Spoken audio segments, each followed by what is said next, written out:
তো আজিৰ ভিডিঅ'ত মই কথা পাতিম অসমৰ দলংসমূহৰ ওপৰত, ঠিক আছে, মানে ব্ৰিজেছ অফ আসাম। আজিৰ ভিডিঅ'টো দেখাৰ পিছত আপোনালোকে ব্ৰিজৰ ওপৰত আৰু একো কুৱেশ্যন দেখিব নালাগে, ঠিক আছে। মই সকলোবিলাক ব্ৰিজ আজিৰ ভিডিঅ'ত কভাৰ কৰিম, ঠিক আছে। ফাৰ্ষ্ট ব্ৰিজ মই অসমৰ ফেমাছ ব্ৰিজ শৰাইঘাট দলঙৰ পৰা ষ্টাৰ্ট কৰিম আজিৰ ভিডিঅ'টো, ঠিক আছে। তো কি কুৱেশ্যন বনিব পাৰে ব্ৰিজেছৰ মানে ওপৰত, দলঙৰ ওপৰত, তো সকলোবিলাক কুৱেশ্যন মই ডিছকাছ কৰিম, ঠিক আছে। তো আপোনালোকে লাষ্টত এই ভিডিঅ'টো চাই থাকিব। প্ৰথমটো কুৱেশ্যন কি হ'ব পাৰে, শৰাইঘাট দলং অসমৰ ব্ৰহ্মপুত্ৰ নদীৰ ওপৰত থকা ৰেলৰ লগতে পথৰ দলং, মানে ৰেল কাম ৰোড ব্ৰিজ যিটো বুলি কয়, মানে এইটো হয় মানে শৰাইঘাট দলঙক, ঠিক আছে। ৰেল কাম ৰোড ব্ৰিজ হয় এইটো। আৰু কি কৈছে যে 1962 চনত স্থাপিত হৈছিল এইটো। কুৱেশ্যন এইটো আহিব পাৰে যে শৰাইঘাট ব্ৰিজটো কিমান চনত স্থাপিত হৈছিল, ঠিক আছে। এইটো হৈ যাব আপোনাৰ কাৰেক্ট আনচাৰটো হৈ যাব 1962 ইয়াৰ। আৰু হৈ যাব এইটো the first bridge of Assam. এইটো সুধিব পাৰে কুৱেশ্যন যে প্ৰথম দলং কোনখন হয় অসমৰ, ঠিক আছে। তো সেইটো হৈ যাব আপোনাৰ শৰাইঘাট ব্ৰিজ। এই দলংখনে উত্তৰ পূব ভাৰতক দেশৰ বাকী অংশৰ সৈতে সংযোগ কৰিছে, ঠিক আছে। মানে নৰ্থ ইষ্ট ইণ্ডিয়াৰ লগতে বাকী মানে ষ্টেটবিলাকক মানে এই দলংখনে কানেক্ট কৰিছে, ঠিক আছে।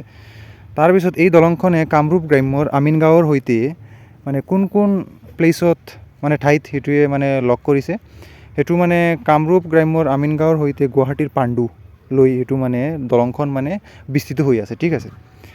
তাৰপিছত কলিয়াভোমোৰা সেতু, মানে শৰাইঘাটৰ ওপৰে মানে সেইবিলাক কুৱেশ্যনেই আহিব পাৰে, আৰু একো বেলেগ কুৱেশ্যন মানে দেখিব পোৱা নাই আজিলৈকে, ঠিক আছে। আৰু কলিয়াভোমোৰা সেতুৰ ওপৰত কি কুৱেশ্যন আহিব পাৰে সেইটো এতিয়া ডিছকাছ কৰিম। কলিয়াভোমোৰা সেতু অসমৰ দ্বিতীয় দলং, ঠিক আছে, ছেকেণ্ড ব্ৰিজ অফ আসাম, ঠিক আছে।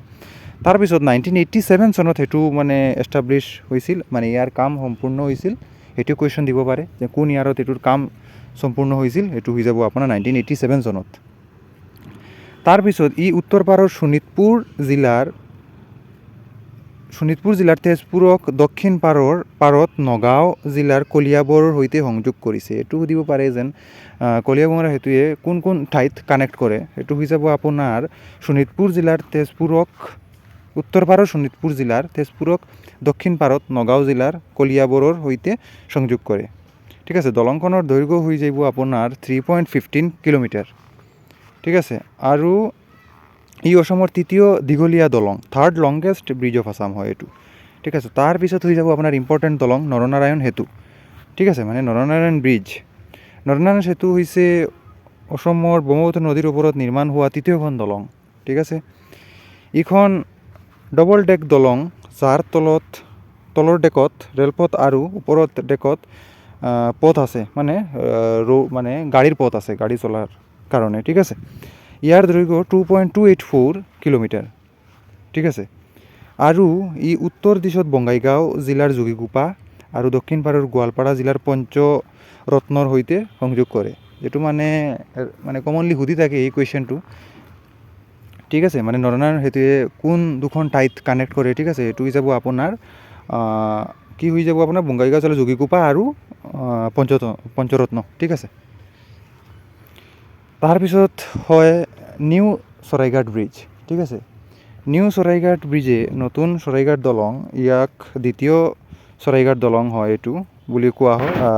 আৰু এইটো 2017 চনত মানে এইটো নিৰ্মাণ হৈছিল, ঠিক আছে। আৰু এইটোৰ মানে লেন্থ হয় 1.494 কিলোমিটাৰ, মানে এপ্ৰক্স আপুনি 1.5 কিলোমিটাৰো অপশ্যনত দেখিব পাৰে, ঠিক আছে। তাৰ পিছত হৈ যাব আপোনাৰ দলা শদিয়া ব্ৰিজ, ঠিক আছে। সেইটোক আৰু এটা নামেৰে জনা যায়, সেইটো হৈ যাব আপোনাৰ ভূপেন হাজৰিকা ব্ৰিজ, ঠিক আছে। তাৰপিছত কি কৈছে, ভাৰতৰ আটাইতকৈ দীঘল দলং হয় এইটো, লংগেষ্ট ব্ৰিজ ইন ইণ্ডিয়া হৈ যাব। দলংখনৰ দৈৰ্ঘ্য হৈ যায় 9.15 কিলোমিটাৰ। ইম্পৰ্টেণ্ট এটা কুৱেশ্যন, 9.15 কিলোমিটাৰ হয় এইটো, আপুনি মানে নোট ডাউন কৰিব লাগে, মষ্ট ইম্পৰ্টেণ্ট কুৱেশ্যন গ্ৰেড 4 এক্সামৰ কাৰণে। তাৰপিছত ব্ৰহ্মপুত্ৰৰ ওপৰত উপনৈ লোহিত নদী ওপৰত মানে সেই দলংখন আছে, ঠিক আছে, লোহিত ৰিভাৰৰ ওপৰত। আৰু এই দলংখনে তিনিচুকীয়া জিলাৰ দক্ষিণ পাৰৰ ধলাক আৰু উত্তৰ পাৰৰ শদিয়াৰ সৈতে সংযোগ কৰিছে, ঠিক আছে। আৰু এইটো কি কৈছে 2017 চনৰ 26 মে ভাৰতৰ প্ৰধানমন্ত্ৰী নৰেন্দ্ৰ মোদীয়ে এই দলংখন উদ্বোধন কৰিছিল, ঠিক আছে, ইনগ্ৰেশ্যন কৰিছিল, ঠিক আছে। তাৰ পিছত কি মানে দলং হয়, বগীবিল ব্ৰিজ হয়, মানে বগীবিল দলং। বগীবিল দলং হৈছে ব্ৰহ্মপুত্ৰ নদীৰ ওপৰত থকা পথ আৰু ৰেল দলং, মানে ৰেল কাম ৰোড ব্ৰিজ যিটো হয় আপোনাৰ বগীবিল ব্ৰিজ হয় এইটো, ঠিক আছে। অসমৰ দ্বিতীয় দীঘলীয়া দলং হয় এইটো, second longest bridge in Assam. Brahmaputra নদীৰ ওপৰত 4.94 কিলোমিটাৰ, মানে এইটো আপুনি অপশ্যনত 5ও পাব পাৰে, 5 কিলোমিটাৰ মানে দীঘলীয়া এইটো ব্ৰিজ হয়। আৰু এইটো হয় আপোনাৰ লংগেষ্ট ৰেল কাম ৰোড ব্ৰিজ ইন ইণ্ডিয়া হয়, ঠিক আছে। এই দলংখনে অসমৰ ধেমাজি জিলাক আৰু ডিব্ৰুগড় জিলাক মানে কানেক্ট কৰিছে আৰু ৰাষ্ট্ৰীয় ঘাইপথ 15ৰ মাজেৰে সংযোগ কৰিছে, ঠিক আছে। ইয়াৰ উপৰিও ই এছিয়াৰ দ্বিতীয় দীঘলীয়া ৰেল সহ পথ দলং হয়, মানে এছিয়াৰ ছেকেণ্ড লংগেষ্ট ৰেল কাম ৰোড ব্ৰিজ হয় এইটো। দলংখন 2018 চনত মুকলি কৰা হয়, ঠিক আছে। তাৰপিছত ধুবুৰী ফুলবাৰী দলং, ঠিক আছে। ধুবুৰী ফুলবাৰী দলং হৈছে উত্তৰ পূৰ্ব ভাৰতৰ অসম আৰু মেঘালয়ৰ মাজতে ব্ৰহ্মপুত্ৰ নদীৰ ওপৰত নিৰ্মাণ এখন দলং, ঠিক আছে। এই দলং 19 কিলোমিটাৰকৈ অধিক দীৰ্ঘৰ হ'ব আৰু ই অসমৰ ধুবুৰীক মেঘালয়ৰ ফুলবাৰীৰ সৈতে সংযোগ কৰিব, ঠিক আছে। বৰ্তমান এই দলং নিৰ্মাণৰ কাম চলি আছে, মানে এইটো আণ্ডাৰ কনষ্ট্ৰাকশ্যন হয় আৰু 2028 চনৰ ভিতৰত এইটো সম্পূৰ্ণ হৈ যাব, মানে কমপ্লিট হৈ যাব এইটোৰ কামটো, ঠিক আছে। এতিয়া কুৱেশ্যন, অসমৰ আটাইতকৈ দীঘল দলং কোনখন হ'ব? এইটো হৈ যাব আপোনাৰ ভূপেন হাজৰিকা সেতু, অসমৰ আটাইতকৈ দীঘলীয়া দলং, যিটো আপুনি মানে মানে শদিয়া দলং বুলিও কয় যিটো।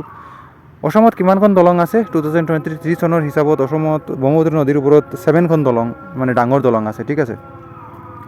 গুৱাহাটী আৰু উত্তৰ গুৱাহাটী সংযোগ দলংখনৰ নাম কি হয়? এইটো হৈ যাব আপোনাৰ শৰাইঘাট দলং, ঠিক আছে। শৰাইঘাট ব্ৰিজে গুৱাহাটী আৰু উত্তৰ গুৱাহাটী সংযোগ কৰিছে, ঠিক আছে।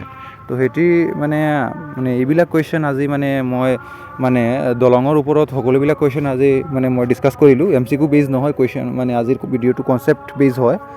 তো চেনেলটো ছাবস্ক্ৰাইব কৰি দিব আৰু ভিডিঅ'টো লাইক কৰি দিব, চেনেলটো ছাবস্ক্ৰাইব কৰি দিব, ঠিক আছে। আৰু ভিডিঅ'টো বন্ধু বান্ধৱীৰ লগতে শ্বেয়াৰ কৰি দিব। Thank U.